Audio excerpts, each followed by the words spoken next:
Tala Fou i se whapoponga o tala mai Ausetalia, a le radio Samoa mola nei au auli. O si tēne ti tēnā o leiwa tausanga le matua lena mawalo na tino maliu te tono se paelo sa itulou, e lata i se vai tawhai New South Wales nei, ua whaelo mai se lipoti na tamai o lea whaalawe whaapea na whana il tangata mamali wai. O Charlize Martin na maua atu i au vai o le Colo River, i le aso lua o le vai aso taluai le mai ai o ni nai aso sa tau sa i dia mai ai mai le Blue Mountains. Li putia le taita i leo Danny Doherty, le mafua anga o lona maliu, ta uai ua wha iloa le atu langa ono o su enga o lo o wha solo, e mai se fo ina ia wha marmala mai le vaenga o le wha lawe na tūlai mai.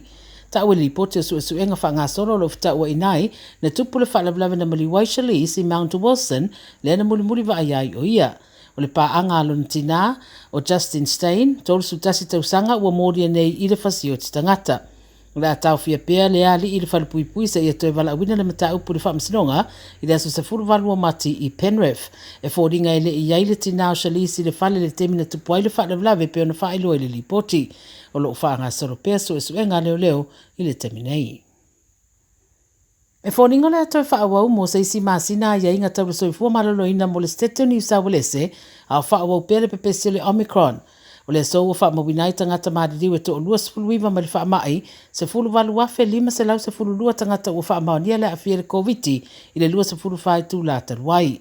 O si itia fo i lau whai o tangata o lo tau fia i mau ngase le wasava le wali atu nei i le lata i le tolu wafe. Whai loa lai nisi ripoti o le so, nisi a iainga sa fuafua e wha amuta i le stofu le vasa nei, o le ato e wha awa watu se i auria le so lua sefulu walu fe puali. O ia iainga e au fia i le tausia pe o le vā o tangata,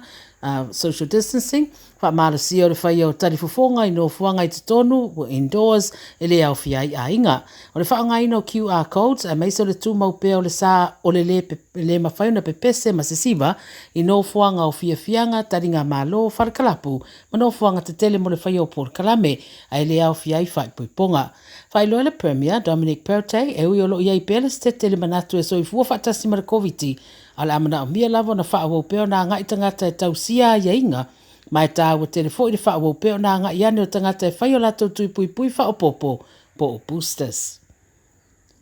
E leo mautu mai se ripoti ma le waa Ausetalia na ngātu mo le tuuina of sosoani mo tonga, i le mai ai o le tsunami ma le pao le maungamu i le moto le Pasifika i se teimi le ima mau atu. O se ripoti wanginga i le soil APC wa tā wai,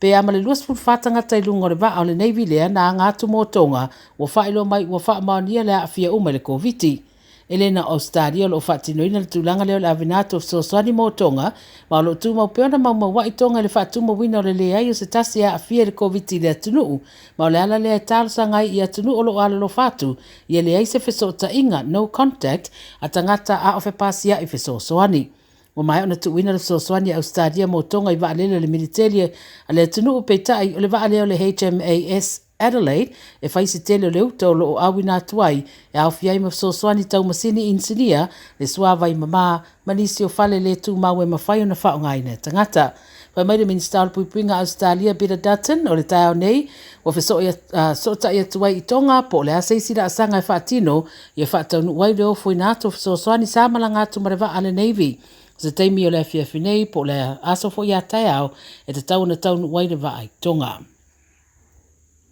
E tō tasi se ali olo iai manu anga mai se vevesi tele na tula mai se no fuanga whaataripasi Adelaide i le poa na po a toi manisi tangata si tō lua na manunua i lea fo i whaalavelave. Whai mai leo e tō tele na wala watu e li poti le whaalavelave leo se kulupu tō tele o tangata o vevesi po o le toe se fulu le valu le poa na tupu le Tea Tree Plaza i Modbury, Adelaide. Tolu su tau sanga se ali iwa winatu le whare mai manuanga i lona whatawhata a toi mai se ali e to olua se furu iwa malua su whata usanga na manunu ai foi mai lea lava whala me lave. Whai mai le 9 News wa pua ina leo se tama ita i lua su tasi tau sanga ma moria i le whao lima. Lo su e nei leo le mafuanga le whala me lave ma tau sa idia mori mau le teimi na pa ili mai la tauia lo ufta ua ina i lea mata upu. Whai mai leo e lo ieni manuanga o le tama ita iwa moria nei.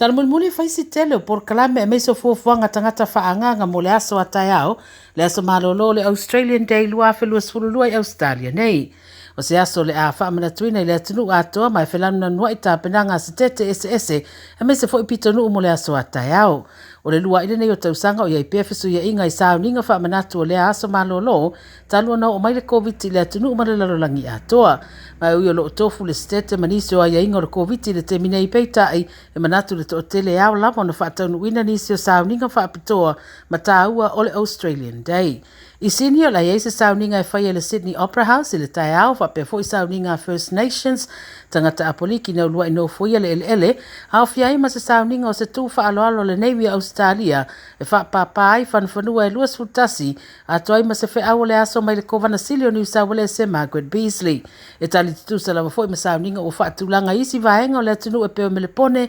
Brisbane, Adelaide ma Perth. Tala na le video Samoa mo le nei fo i awauli.